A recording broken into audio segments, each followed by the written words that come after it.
story you are about to hear is true. The names have been changed to protect the innocent. Fatima Cigarettes. Best of all, king-size cigarettes brings you Dragnet.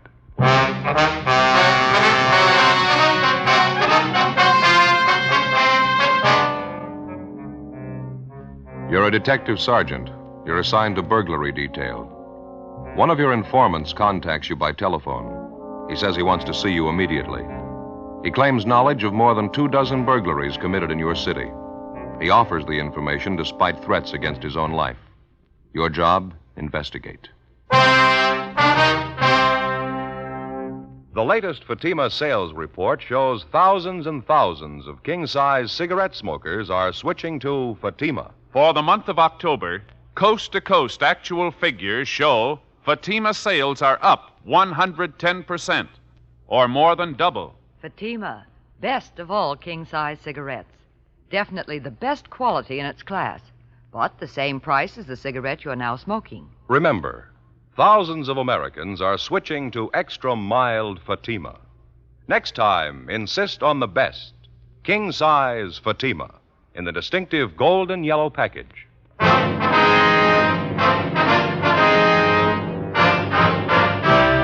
Dragnet, the documented drama of an actual crime.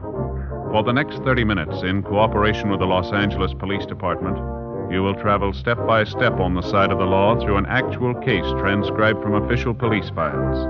From beginning to end, from crime to punishment, Dragnet is the story of your police force in action.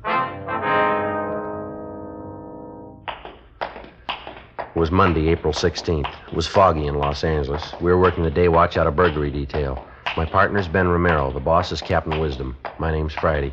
We were on the way out from the office, and it was 1:38 p.m. when we got to the corner of North Main and Sotelo Street. Johnny Cokin's Cafe. Pretty well filled up. You want to sit at the counter? No, there's a booth over there in the corner. People just leaving. Oh, yeah. Didn't see it. This is all right, isn't it? Yeah, fine. Oh, it smells good. I wonder what the special is today. No, it's up there on the blackboard. Oh, yeah. Enchilada with cheese, coleslaw, salad. Well, it does smell pretty good, doesn't it? Wish I hadn't had lunch. I should have waited. I keep forgetting Monday's enchilada day down here. Sure like the way Johnny fixes it. Hello, Friday. Ben, how are you? Hi, Roberta. Yeah, get these dirty dishes out of the way. Okay, fine. Is it going to be the special? No, we forgot today was Monday. We had lunch already. Too bad. What'll it be, just coffee? Yeah, it's fine. Friday? Yeah, same for me, Roberta. Both of them black, I guess. Okay, 2 blacks. Say, you haven't seen Smalley around this afternoon, have you, Roberta? Red Smalley? Red? No, I haven't seen him for a couple of days. Okay. Thought he said to meet him here at 1:30. Well, he'll be along. He's never been on time as long as I've known him. Yeah, I wonder what's eating him. He sounded a little excited on the phone. Did he give you any idea what it was all about? No, just said it was important. Had to see it. Hey, I was just thinking, maybe I could handle one of those enchiladas after all. Yeah, there's Red. Oh, All right, fellas. Hope I ain't late. All right. Been a long time, Yeah, huh? sit down, Reg. Good to see you. Yeah, thanks. What's new with you, anyway? Oh, not too much. How's it with you? Here you are. 2 coffees black. How are you, Red? Hungry. What about a hamburger steak, huh? Some coffee, too. Hamburger steak and coffee, right? You're looking pretty fair shape, Reg. You working steady now? Well, you know how it goes. On again, off again. Put in a full month playing bar boy at Ziggy's joint place down in South Main, you know. Mm-hmm. What happened there? Business fell off, and Ziggy said he had to let me go. Been kind of thin ever since. I'm hustling programs out of the racetrack right now. It's not too bad. Can't afford to bet, but I get to see the races free. You can't have everything, I guess. I understand you're a little worried about something, Red. Anything serious? Well, yeah, might be. Like I was telling Romero on the phone, it wouldn't do me no good if it got out. I mean, me talking to you about it, you know. He'd probably tie a can on my tail if he knew I told you. Who's that? Guy by the name of Jeff Allen. You know him? No, it doesn't sound familiar to me. Ben? Me neither. Who is he, Red? Second-story worker. Lots of savvy, too. He's fell a couple of times on burglary raps. Knows his business, so got a lot of moxie. How long's he been in town, you know? Oh, about 6 months, I think. He come from the east, finished a stretch back in Michigan. He's a real pro. Uh-huh. What's he doing out here, Red? Well, matter of fact, that's what I want to talk to you about. Figured maybe you ought to know. Yeah? He's doing real good, the way I get it. I heard him and a couple other guys talking about it one night down at Ziggy's. They were having a couple of beers. I guess they didn't think I could hear him. What'd they have to say? This guy Allen was running off about how good he was doing, how many places he knocked over in the last couple of months, how much stuff he took. And what's he look like, Red? Oh, pretty average, about my height, dark hair, little scar right here in his chin. Mm-hmm. About 160, 70 maybe, 36 years old. Usually wears leather jacket and black one. All right, Red, here you go. Burger, steak, coffee. Yeah, fine. Sure got a good appetite these days, working out in the air, you know. It does you good. Yeah. Yeah. I'll show you one passing that bottle of ketchup, Sergeant. Oh, yeah. Here you go. Good. These burglary jobs Alan's supposed to be pulling, Red. Where's he working them? Do you know that? Well, no, I guess I don't. It's all over town, I suppose. Sure good hamburger. When you overheard him talking to his friends, did he mention any jobs in particular that he pulled? No, but he's working hard. I know that for a fact. He pulls a new one every week or so, the way I get it. And what about his M.O., Red? Regular second-story routine. He uses a jimmy or a small pinch bar. Usually goes through a window. Does he work alone? Strictly. His French bread's nice and fresh. Yeah. Where's Alan staying in town, do you know, Red? No, I don't. I know where you can find him, though. The 1322 Club out on North Paris. He hangs out there quite a bit, almost every night. I think the guy who owns the joint's a friend of his. Jeff Allen. Is that supposed to be his right name, Red? As far as I know, I only met him a couple of times. He hung around Ziggy's place when he first come to town. Of course, I didn't know what he was up to then. Do you know him well enough to talk to him? Well, just about, yeah. I'm not buddies with him or anything. That's why I don't want it to get out, you know. If he gets the word I'm on your team, I'm a dead duck. I don't think he wastes a minute killing me. You don't have to worry, Red. We'll keep it quiet. Well, did you hear anything else? Or is that just about the size of him? No, that's just about it, fellas. I'll keep near the ground. If I get any more rumbles, I'll pass it on. Well, guess you know I really hate to talk about it. What's that, Red? Well, I mean how bad things have been running lately, you know, since I got laid off at Ziggy's. Uh-huh. I hustle like mad with the programs down the track. Doesn't bring in a whole lot, though. And a lousy landlady had to raise my rent last week. Mm-hmm. Well, how much can you use, Red? Well, you know, as hard as anything at all, just a little loan, maybe something to help me over the hump. Well, the only thing I have is a 20, Joe. You got any change? Thanks, Romero. 20 will be fine. That's plenty. I sure appreciate that. Oh, yeah. Well, real good hamburger steak Johnny puts out. I gotta get going, fellas. Gotta be down the track. All right, Red. Thanks a lot. If there's anything else, call us, huh? You got our number. Sure thing. I'll stay right on. Mm-hmm. You want me for anything, holler, huh? I'm still at the same place. Right. Thanks a lot, huh? I'll see you later. Yeah. Take it easy, Red. Yeah. Bye, Red. He's getting a little expensive, huh? He's probably been having a rough time, but he looked hungry to me. Sure did. Grabbed that $20 bill like his life depended on it. I went to buy some new wool socks with that. Well, I'll split it with you. Be worth more than $20 if the tip pays off. Now, don't get me wrong. I didn't mind giving him the $20. It was worth it, but look at this here. Oh, you got a check for the food, huh? Yeah, I think the least he could have done was pay for his own lunch.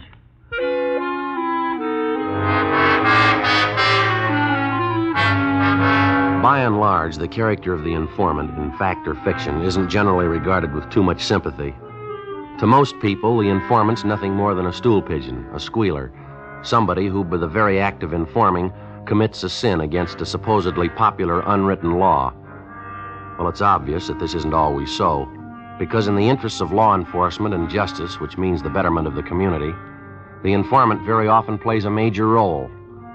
Year after year, informants are responsible for the apprehension and conviction of many hundreds of criminals, people who rob and cheat and commit murder, crimes that are obviously far deadlier than informing. As for the mechanics of law enforcement at the level of the working detective, the informant is considered virtually indispensable. It's been said before by peace officers, and it'll probably be said again quite a few times. If your job is catching criminals and enforcing the law, this is the first rule you have to learn. The working detective is no better than his informants.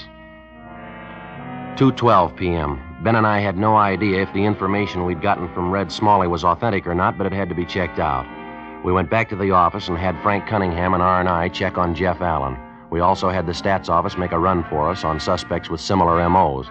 Then we started to page through reports of burglaries which had occurred throughout the city during the past 3 months. No. How you doing over there? Anything at all? Not too much. Wait a minute, maybe. This might be one of them. Here, let me see. Home in Hollenbeck Park neighborhood. Burglar's M.O. matches out and a time element, too. Happened 6 weeks ago. Window on the second floor of the house was pried open. They took furs and money, $23. Uh-huh. That's the only one you found? Another one here I took out a minute ago. M.O.'s pretty much the same on this one, too. Only thing different is the night of the week it happened on. This one's a Thursday. That one there's a Sunday. Yeah, it checks out pretty close otherwise. There's only one thing I can't figure. What's that? Well, Alan's supposed to have been in the city for at least 6 months. According to Red, he's working a job maybe once a week, once every 10 days or so. Now, you got 2 reports there that match his M.O. here. I picked out 2 more from that other pile. Seems to me if he's been working in town for a couple of months, there ought to be more than 4 reports on him, shouldn't there? I got it. Burglar in Merrill. Oh, yeah, Frank. Jeff Allen. Is that so? Oh, you have, huh? Okay, right, Frank. Thank you. Yeah? R&I got a make on Allen. He's had one arrest here 4 years ago on a vag charge. He's a loser out of Michigan. Fell for burglary. Never been picked up for burglary here, though. He isn't registered. And that's all, huh? That's it. Doesn't seem to gel right to me, does it to you? A lot of loose ends to figure out. I wonder if Red was handing us a line on this thing. Why would he? Well, maybe he needed that $20 touch. Maybe this Jeff Allen's an old pal of his. Red had a falling out with him. He wants to get even with him, I suppose. Possible, I guess. I don't know. Hi, Joe. Ben? Oh, hello, Tabor, Jim. what do you say? What's with you? You still on that stakeout south end of town? Yeah, 3rd week. Sure getting dull. You two look busy. What's all this? Oh, we got a tip on some prowl artist trying to get a line on him. Take a look at this 3.1, will you, Jim? You run into any jobs recently that stack up like this in here? Let's see. We're shooting in the dark on it so far. I don't know if we got anything or not. I'd say you got it. Burglary report in 77th Division this morning. Happened to check it when I was out there. Same M.O. as this? Same everything.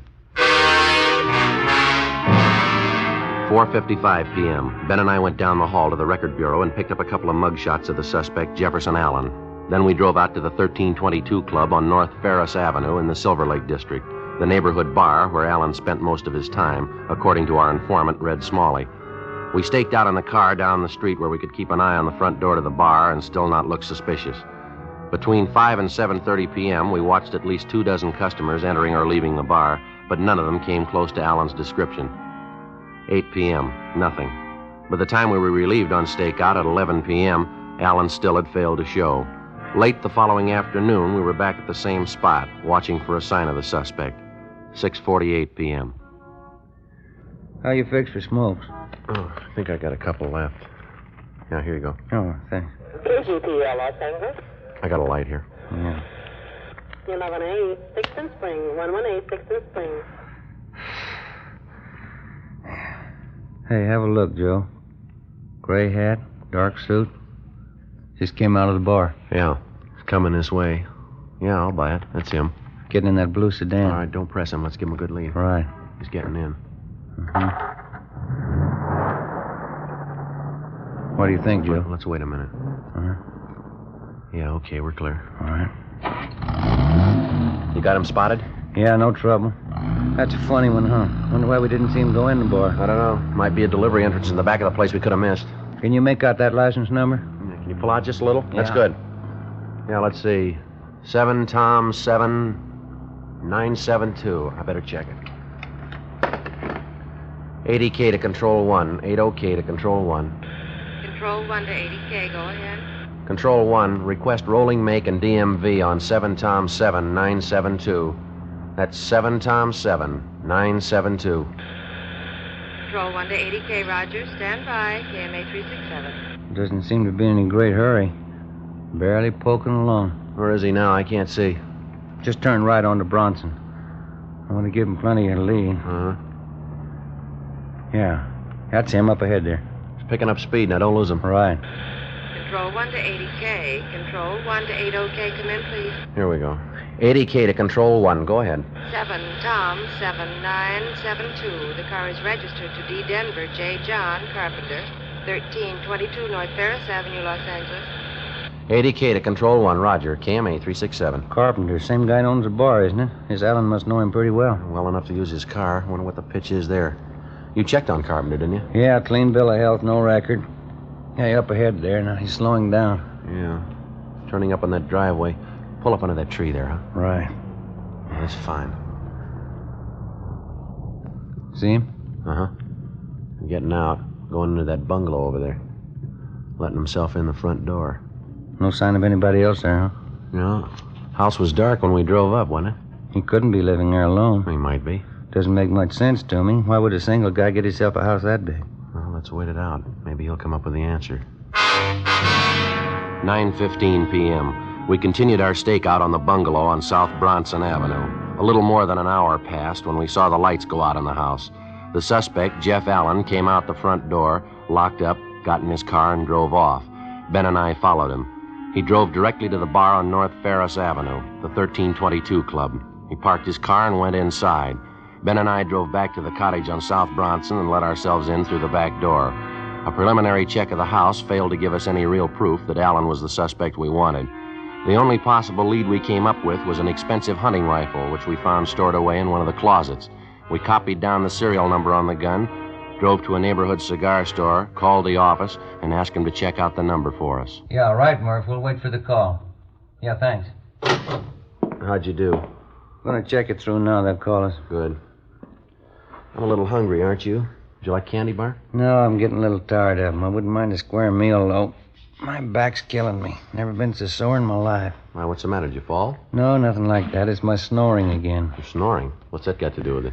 Almost broke my back. It was the wife's idea. She claims when I'm sleeping, I roll over on my back and snore. Says it keeps her awake all night. Well, there's not much you can do about it, is there? Yeah, the wife thought of something. Supposed to be an old home remedy. She sewed a couple of golf balls right into the back of my pajamas. You get the idea behind it? If you roll over on your back, the golf balls dig into you and you have to roll over on your side again. Mm-hmm. Well, so what happened to you? Well, I'm a sound sleeper. Rolled over on my back and stayed there. Slept on those golf balls all night. Woke up in the morning like to have died. Felt like I'd snapped a couple of vertebrae. Must be an easier way to keep you from sleeping on your back. Well, it wouldn't do any good anyhow, Joe. It just won't work. What do you mean? I snore just as loud sleeping on my side.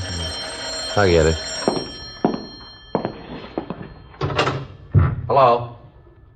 Yeah, Murph. This is Joe Friday. Mm-hmm.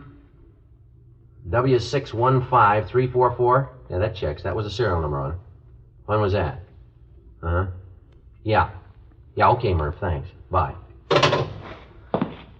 I think maybe we got a break. Yeah? They got a make on the gun we found. Is it registered to Allen? No, it was taken in a burglary 2 months ago.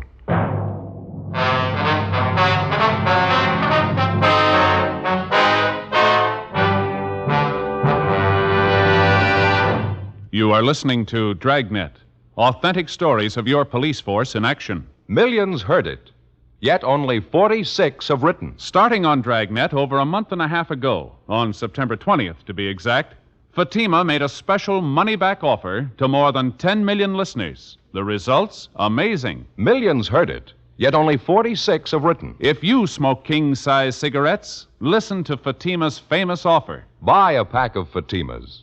Enjoy their extra mildness and superbly blended tobaccos.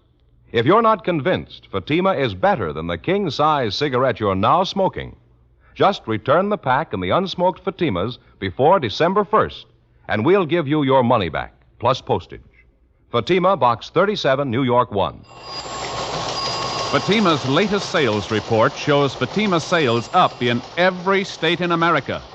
The month of October, coast to coast, actual figures show Fatima sales up 110%, or more than double. Yes, thousands and thousands of Americans are switching to king-size Fatima. So why wait? Switch to Fatima today. Extra mild. Best of all, king-size cigarettes.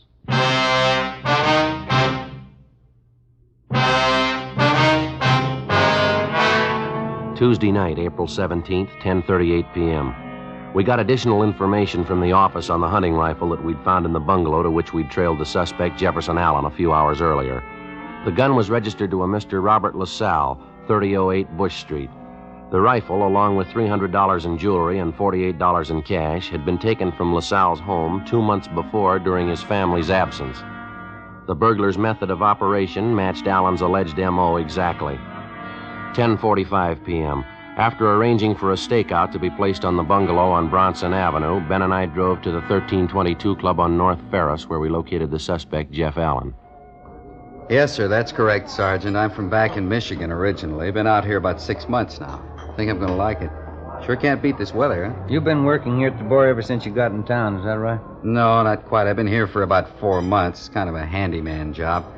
I help the bartender when I can, keep the storeroom in order, see everything shipshape, you know. Uh-huh. You ever been in Los Angeles before, Alan? Yeah, just once before, a couple of years ago. Wasn't so good then. Jobs were hard to get. I ran into a little bit of trouble. Finally went back east again. I see. What was this trouble you had? Well, as I say, jobs were pretty hard to come by then. I kept checking around, but I couldn't find anything. Wasn't so good. I finally got picked up on a bag charge. Mm-hmm. Spent a couple of weeks at the county. When I got out, I figured the best thing was to head back east again. A lot better this time, though. I'm doing okay. See, I couldn't get you anything, huh? No, thanks. Just the same.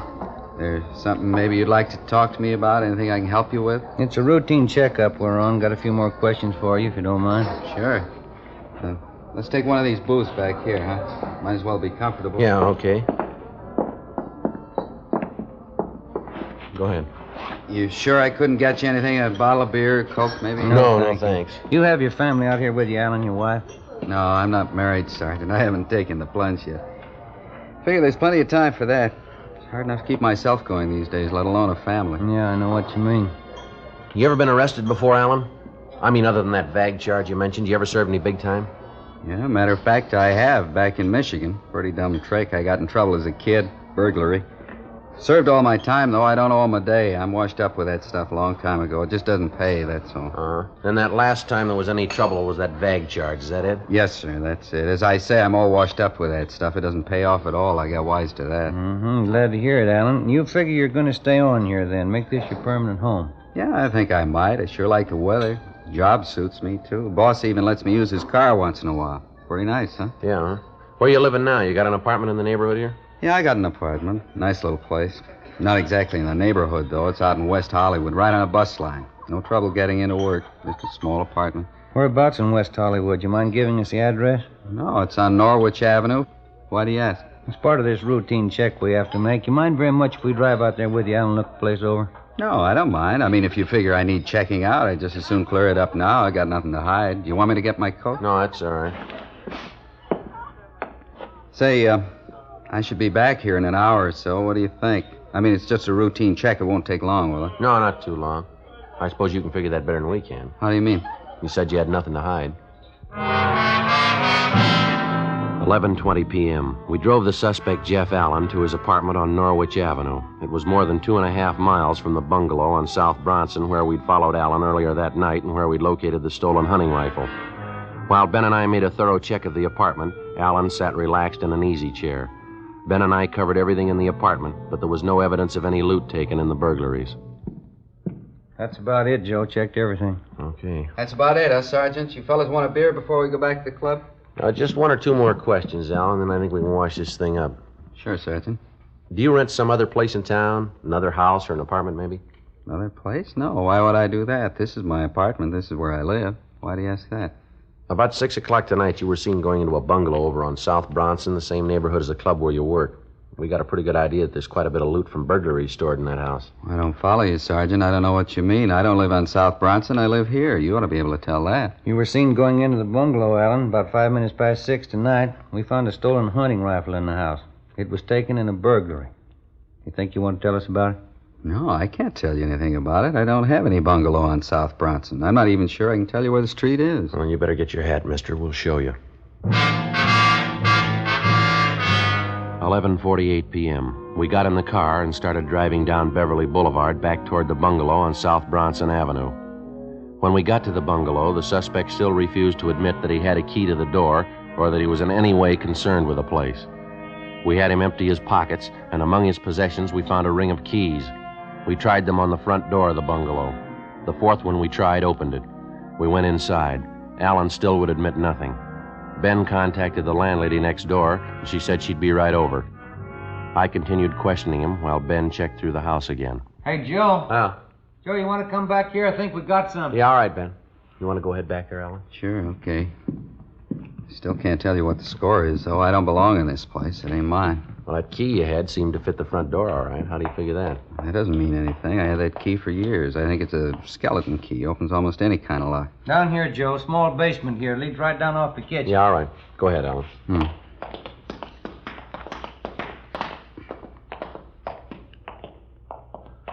Have a look, Joe. Line of cupboards all the way around here. Check them for yourself. Yeah, all right. It's a pretty good haul. Furs, machinist tools. Jewelry.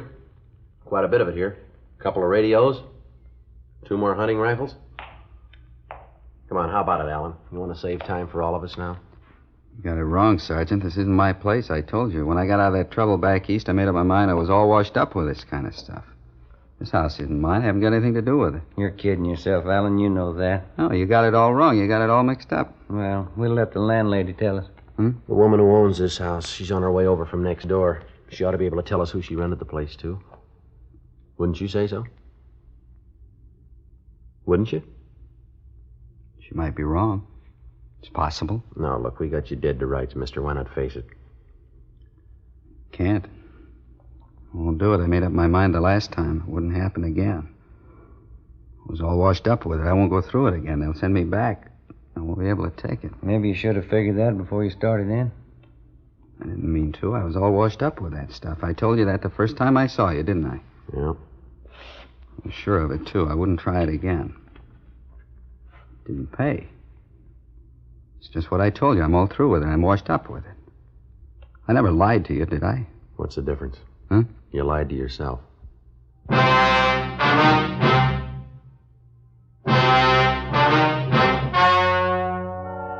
The story you have just heard was true. The names were changed to protect the innocent. On July 6th, trial was held in Superior Court, Department 86, City and County of Los Angeles, State of California. In a moment, the results of that trial. Now, here is our star, Jack Webb. Thank you. September. Fatima first made its famous money-back offer. Millions heard it, yet only 46 have written. October. Actual figures reported Fatima's sales up 110% coast to coast, or more than double. November. Thousands more switching to Fatima. So why wait? Buy Fatima. Best of all, king-size cigarettes. And, Mr. Dealer, that's your cue for November. This month, with Thanksgiving and the holidays coming up, I know you'll want to get your full share of all the new Fatima business. Check your Fatima stock tomorrow. Make sure you can take care of the thousands of Americans who are switching to Fatima, insisting on Fatima quality.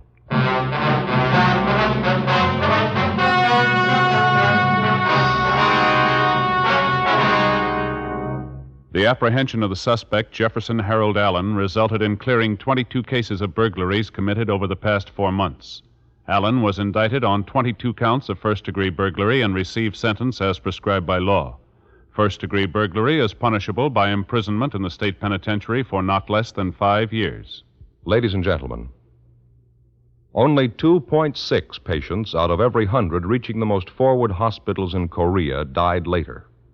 The comparable figure in World War II was 4.5. According to official medical statements, the almost miraculous success in saving the lives of casualties is owing in part to the prompt use of blood plasma on the battlefield and whole blood in military hospitals. Whole blood reduces shock, a potential killer, and replaces blood lost through bleeding. In the treatment of many battle casualties, there's no substitute for blood. Every American who has given blood can and should feel he personally has contributed directly to the saving of the life of an American boy. This month, your country is short 300,000 pints of blood. Please give your blood and save a life.